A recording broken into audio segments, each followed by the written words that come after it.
Tim, thank you so much for putting this amazing event together. I want to just say how delighted I am to be here with SDS, with the Raging Grannies, with Singing Resistance, with all the other groups that have been mentioned. I'm sorry I didn't memorize all the names, but really grateful that people in our city are not afraid to stand up.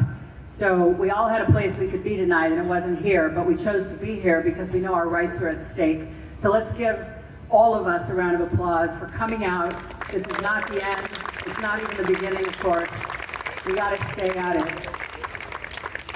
I do want to give a shout out, since I'm not running for city council, not running for re-election. I want to give a shout out to Raymond Goins, who is running for city council.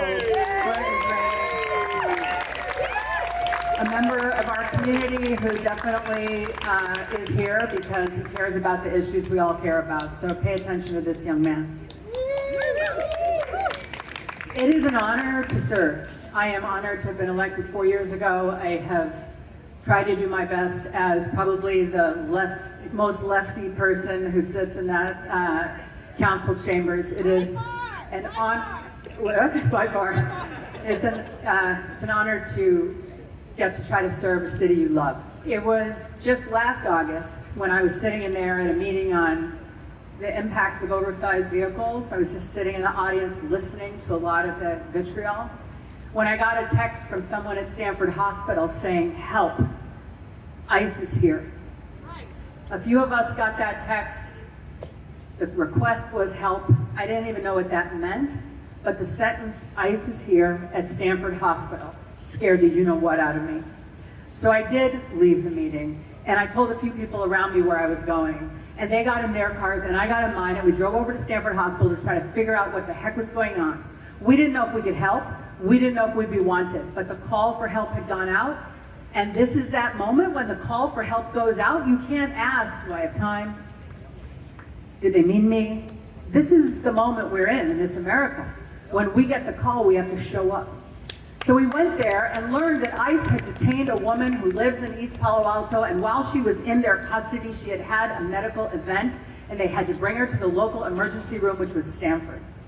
And a protest started to form, supporters started to form, her family was there, and we were all certain that the magnificent university up the road would not stand for the presence of ICE on their property, let alone in their hospital, let alone outside the patient's room.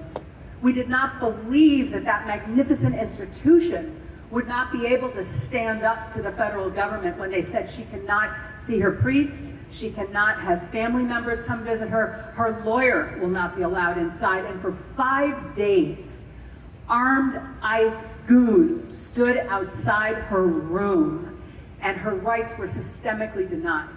And we watched that magnificent university, of which I'm an alum and a proud former employee, we watched them experience the fear of what it's like to go up against Trump's federal government. We showed up for a family, we showed up for a woman. We were grateful, they were grateful that the city of Palo Alto joined with the city of East Palo Alto to support their loved one. And ultimately she went to a detention center and finally got out. But this was my first encounter with the presence of this awful authoritarian regime under our magnificent blue sky. And I was terrified. I'm 58. Some of you are my age, a little older, a little younger. I studied American history at that university across the street. Coming up in the 70s and 80s as a black kid, I think I thought America was getting better. You know, that we were bending the arc of history a little bit more toward justice. It felt that way in the 70s and 80s, and it did not that everything was perfect by a long shot, but we were making progress. It culminated in a black president. It seemed that things were we were finally going to be a place of liberty and justice for all. And that so incensed the people on the right and the white supremacists, and the real Americans are only white American propagandists. It incensed them, and they came out from under the rocks under which they'd been hiding for decades, and they grew stronger and more fortified and began marching unmasked in our city streets. White supremacy is back. Lynching is back. The sense that America is, always was, and should only ever be a white country is a dominant narrative in our beloved country.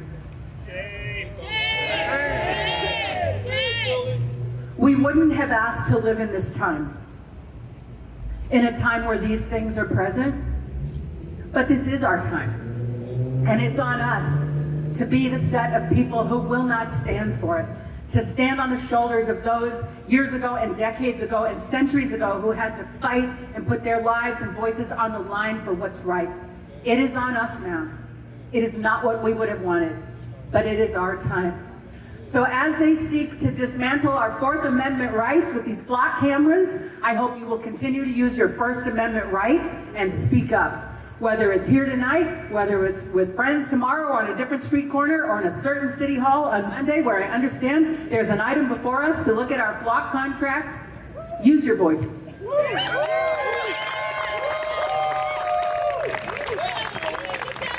Your leaders need to know how the community feels. It is hard to stand up to an authoritarian federal regime, but the only way to do it is one city at a time, and if I have anything to do with it, Palo Alto will be on that list.